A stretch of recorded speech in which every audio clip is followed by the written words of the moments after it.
Just it's worth mentioning here, like, so there were some of these firemen, these guys that are running through the water in this scene. Some of these firemen reported the fact that there was water coming up from the bottom of Titanic during the Titanic inquiry. And that's led to some, argument about whether there was further damage underneath the ship or if it was actually structural damage that had been caused by an uncontrolled fire that had been burning in one of the coal bunkers, which some people have suggested contributed to the weakening of the bulkhead in Boiler Room 5, and that it potentially collapsed during the sinking, and that directly contributed to the fact that the Titanic sank. When was it on fire? From the time that it left Belfast, What? It was on. Yeah, one of the coal bunkers was on fire. It just spontaneously combusted, and they couldn't put it out.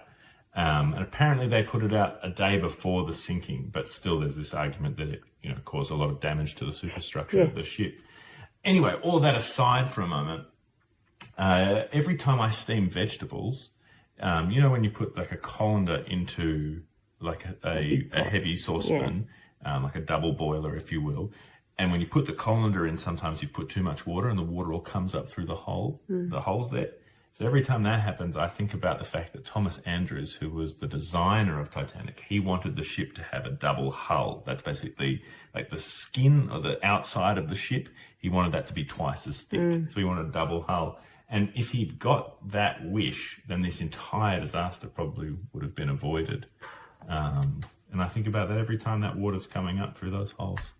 Both those things, really. It's why I tend to not steam vegetables very often. Okay. This makes sense now. Yeah.